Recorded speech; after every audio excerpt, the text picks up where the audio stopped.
मित्रों नमस्कार, मैं हूं राकेश कुमार। आप देख रहे हैं मत अभिमत।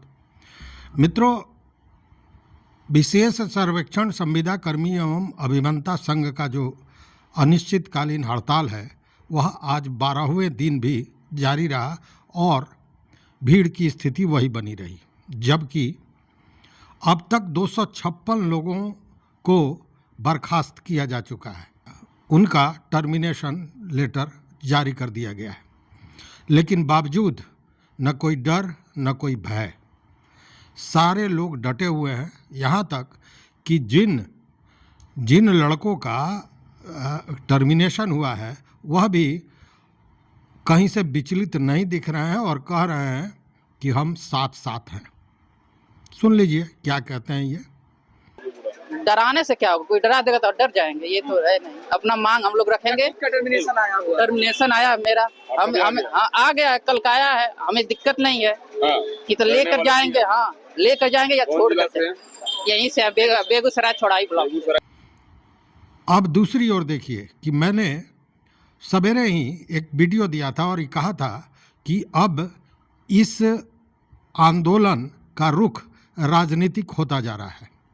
वह भी इसलिए मैंने कहा था कि राजद के राष्ट्रीय अध्यक्ष मंगनी लाल मंडल ने स्पष्ट कहा कि इनका जो डिमांड है वो सही है, आपने दूसरों के लिए किया है तो इनके लिए भी करना पड़ेगा।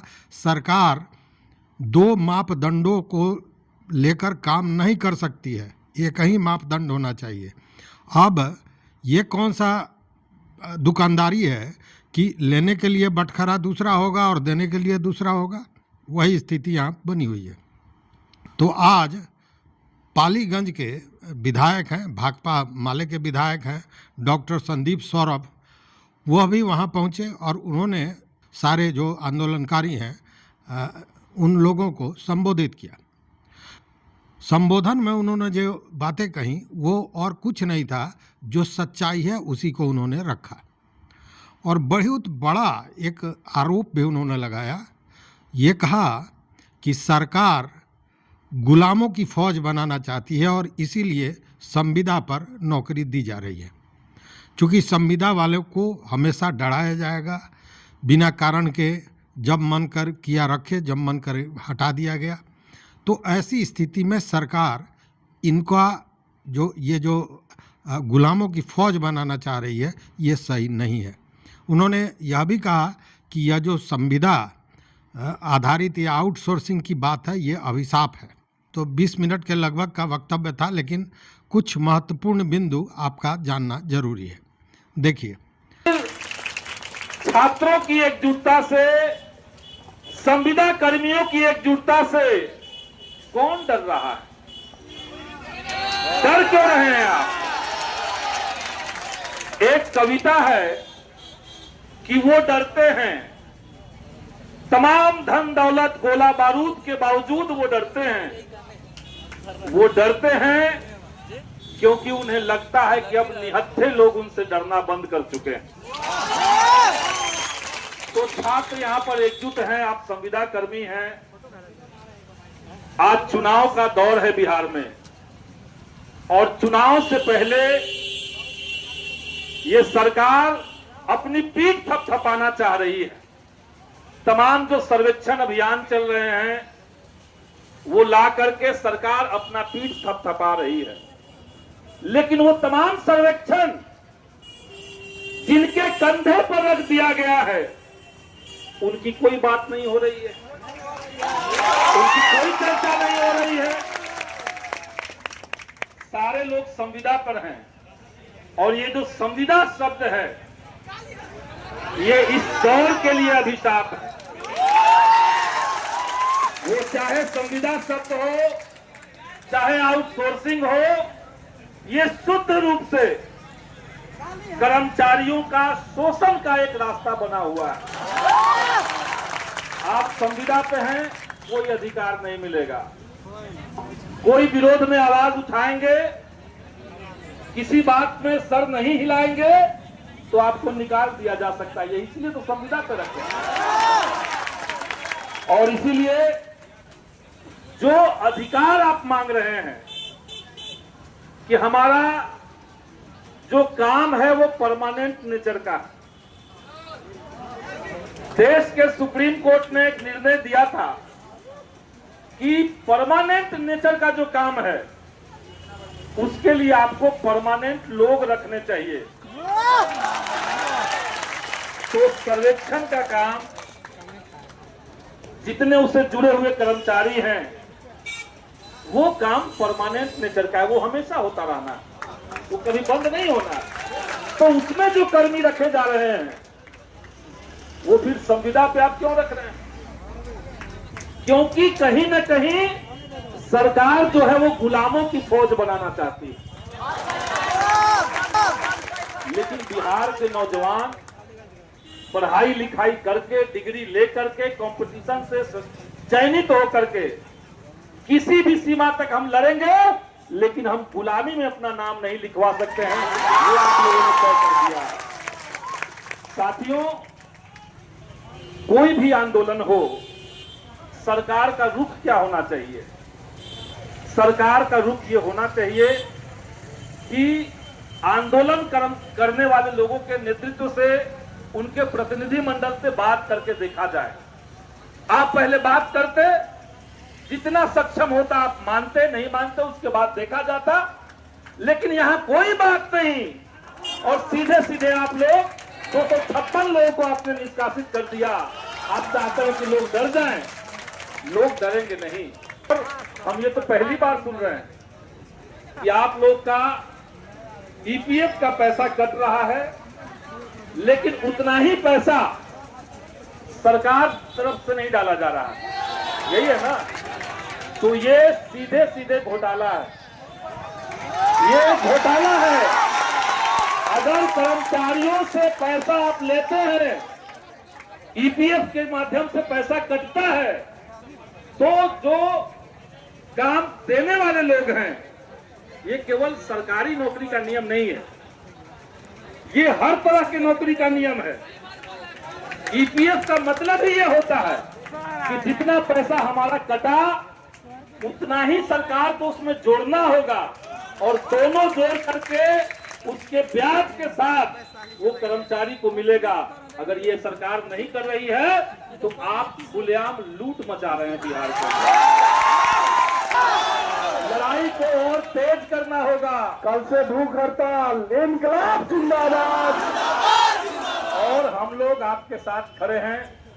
हम कोशिश करेंगे कि भूमि सुधार और राजस्व विभाग जो है वो आपसे वार्ता करने के लिए तैयार हो। हम लोग उनसे बात करके कोशिश करते हैं कि वार्ता करने के लिए, आपकी मांगों को सुनने के लिए वो लोग तैयार हों। और उस दिशा अगर सरकार नहीं बढ़ती है तो जितने यहाँ सर्वेक्षण कर्मी हैं, आप केवल कर्मचारी नहीं हैं, बल्कि आप बिहार के नागरिक और बिहार के वोटर भी हैं। और 2 महीने बाद चुनाव आ रहा है, तो क्या सरकार एक साथ बिना बड़ा झटका बर्दाश्त करेगी? ये उनको तय करना है। क्योंकि अगर आप सर्वेक्षण कर्मियों का अधिकार नहीं देंगे तो एक आदमी केवल एक वोट नहीं है। सर्वेक्षण कर्मी अगर हैं तो ज्यादा वोट के मालिक हैं। तो इसीलिए सरकार को ये सीधी सीधी चेतावनी है कि आप युवाओं के हक अधिकार में किसी तरह की कटौती करने से बाज आइए। संवैधानिक अधिकारों को कुचल करके जब हिटलर नहीं टिका तो नीतीश कुमार टिक जाएंगे। अब जरा आते हैं हम लोग दूसरे मैटर पर। यह 256 लोगों की बर्खास्तगी, टर्मिनेशन, क्या स्थिति पैदा कर रहा है, ये जरा देखें। मैंने कल भी कहा था कि डर के आगे जीत है। जो डर को डरा दिया वो जीत जाएगा। और ये बात सही है कि ये जो संविदा कर्मी हड़ताली हैं, इन्होंने डर को डरा दिया है। किसी में किसी तरह का भय दिखता नहीं है। लेकिन अब सवाल उठता है कि सारी स्थितियों के बाद सरकार सुन क्यों नहीं रही है। देखिए, पहले इनकी जो मांगे थी वो 5 सूत्री मांगे थी, लेकिन अब मांग बढ़ गई। और ये बढ़ गई जो मांग, वो इन संविदा कर्मियों ने नहीं बढ़ाया है, यह विभाग ने बढ़ाया है। मतलब जो 5 मांगे थीं, जिसमें नियमितीकरण था, वेतन का मामला था, ईपीएफ का मामला था, इसके साथ साथ अब सबसे आगे जो मुद्दा है वह है कि ये जो बर्खास्तगी की गई है, टर्मिनेशन किया गया है, इसको बिना शर्त वापस लिया जाए। मतलब अब 5 सूत्री मांग 6 सूत्री में बदल गया। हालांकि इस टर्मिनेशन का कोई असर कहीं दिख नहीं रहा है, भीड़ उसी तरह जारी है, लेकिन इसका कुछ असर दिख नहीं रहा है। गर्दनी बाग में जो भीड़ थी वो बरकरार है, या यूं कहें कि वो बढ़ती जा रही है। लेकिन सवाल ये उठता है कि इसके बावजूद भी सरकार या विभाग इनसे बात क्यों नहीं कर रही है? इनको लगातार जो डराने, धमकाने, टर्मिनेट करने की जो कार्रवाई है उसको जारी क्यों रखे हुए है? इसके पीछे जो मेरी समझ में आता है वो बहुत बड़ी बात है, और उसका खुलासा मैं अगले वीडियो में करने जा रहा हूँ। और मुझे लगता है कि जब वो आप सुनेंगे तो आप भी दंग रह जाएंगे, चूँकि आप जो 13,000 संविदा कर्मी हैं वह आज के दिन में सरकार के गले की हड्डी बन गए। क्यों? इस मांग को लेकर नहीं, इस मांग को लेकर नहीं, कुछ नीतियां ऐसी हैं जिसके तहत सरकार को अब ये समझ में नहीं आ रहा है कि आपको रखे तो रखे कैसे। चूँकि जब 3.5 लाख शिक्षकों को संविदा कर्मी से लेकर मतलब नियोजित से आप राज्य कर्मी का दर्जा दे सकते हैं, तो ये तो मात्र 10-12 हज़ार 13,000 है, इनको क्यों नहीं दे सकते हैं? लेकिन नहीं दे सकते हैं, और उसके पीछे जो कारण है वो उसका मैं खुलासा करूंगा तो आप अचंभित रह जाएंगे। दूसरी बात कि सारे कोशिशों के बावजूद सरकार को सुनना पड़ेगा।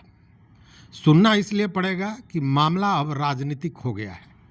राजद और भाकपा माले के तो नेता वहां पहुंच भी गए, उन्होंने अपना बयान भी दिया। अब इसके बाद कोई रास्ता बचता नहीं है। मतलब मामला चुनावी माहौल को बिगड़ता जब देखेगी सरकार, तो निश्चित रूप से उसको सोचना पड़ेगा। कितना सफल होगा, कितनी बातें मानी जाएंगी, यह बात की बात है, लेकिन विभाग को, सरकार को सुनना पड़ेगा। क्योंकि जब मामला सरकार पर जाएगी और खासकर चुनाव पर, देखिए जो भी बातें होती हैं, जो भी सरकार द्वारा निर्णय लिया जाता है, उसके पीछे सीधे चुनाव होता है। मतलब जीतना है, कुर्सी होती है, तो कुर्सी को खसकते तो कोई देख नहीं सकता, तो मतलब सुनना पड़ेगा। अब वो कई दिन लगता है, ये देखने वाली बात है। हालांकि कर्मियों ने कल तक का ही समय दिया था, जो हड़ताली हैं उन्होंने कल तक का ही समय दिया था, अल्टीमेटम दिया था, लेकिन बाद में जब उनके प्रतिनिधिमंडल मिलने गए तो आज भर की बात थी, तो आज 12वां दिन पूरा हो गया। अगर आज देर शाम तक, देर रात तक भी कोई बात नहीं बनती दिखती है, तो निश्चित रूप से कल से भूख हड़ताल शुरू हो जाएगा।